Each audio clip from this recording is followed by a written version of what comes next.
Assalamualaikum warahmatullahi wabarakatuh. Perkenalkan, nama saya Nurul-Andari. Saya dari Prodi PGMI semester 2 kelas A. Di sini saya akan menjelaskan tentang Islam di Amerika. Untuk memenuhi tugas mata kuliah Sejarah Kebudayaan Islam, dosen pengampu mata kuliah Ibu Nur Fatimah MPD. Saya akan menjelaskan asal-usul Islam di Amerika. Masuknya Islam ke Amerika. Islam telah hadir di Amerika jauh sebelum banyak orang yang mengetahuinya.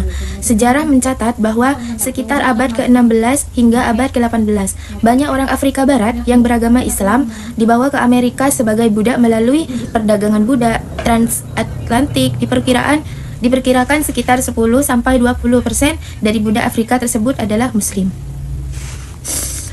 Mereka berasal dari wilayah seperti Senegal, Gambia, Guyana, Mali, dan Nigeria yang pada saat itu telah memiliki tradisi pendidikan Islam yang kuat. Namun karena mengalami perbudakan, mereka dipaksa meninggalkan agama, bahasa, dan budaya mereka sehingga perkembangan Islam pada masa itu sangat terhambat. 2. Gelombang imigrasi Muslim. Pada akhir abad ke-19 hingga awal abad ke-20, datang gelombang imigran Muslim dari Lebanon, Suriah, Palestina, Turki, India, Pakistan, dan negara-negara lain. Berbeda dengan para budak Muslim sebelumnya, para imigran ini datang secara sukarela untuk mencari kehidupan yang lebih baik.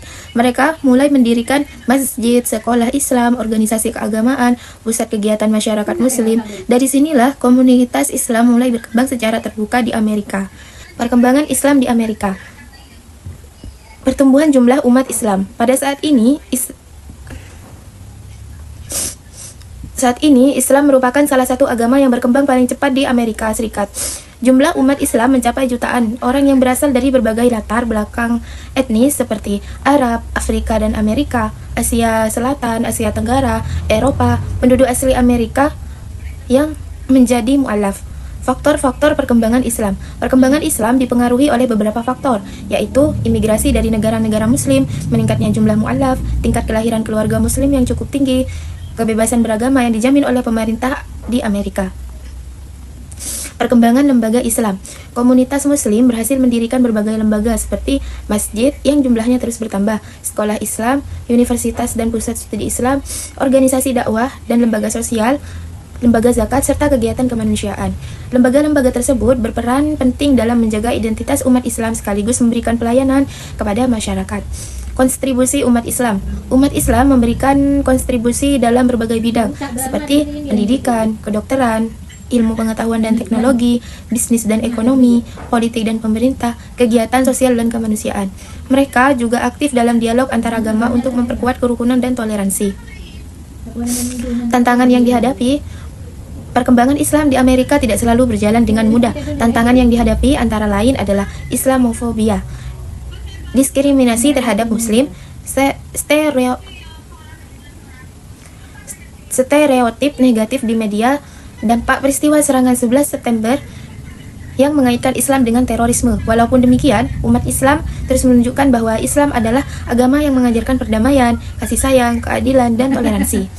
Jadi, kesimpulannya, Islam di Amerika memiliki sejarah yang panjang. Kehadirannya dimulai dari budak Muslim Afrika, kemudian berkembang melalui kedatangan para imigran Muslim dari berbagai negara. Saat ini, Islam menjadi salah satu agama yang terus berkembang di Amerika dengan jumlah pemeluk yang semakin meningkat. Perkembangan tersebut ditandai dengan berdirinya banyak masjid, sekolah Islam, organisasi keagamaan, serta meningkatnya peran umat Islam dalam berbagai bidang kehidupan. Walaupun menghadapi tantangan berupa diskriminasi dan Islamofobia, umat Islam tetap berupaya menyebarkan nilai-nilai Islam yang damai, toleransi, dan menghargai keberagaman. Sejarah Islam di Amerika mengajarkan bahwa Islam mampu bertahan dan berkembang di tengah masyarakat yang majemuk melalui akhlak yang baik, pendidikan, dan kontribusi positif. Umat Islam dapat menjadi rahmat bagi semua serta memperkuat nilai persatuan dan kesatuan dalam kehidupan bermasyarakat. Mungkin hanya itu yang dapat saya jelaskan. Kurang lebihnya mohon maaf. Wassalamualaikum warahmatullahi wabarakatuh.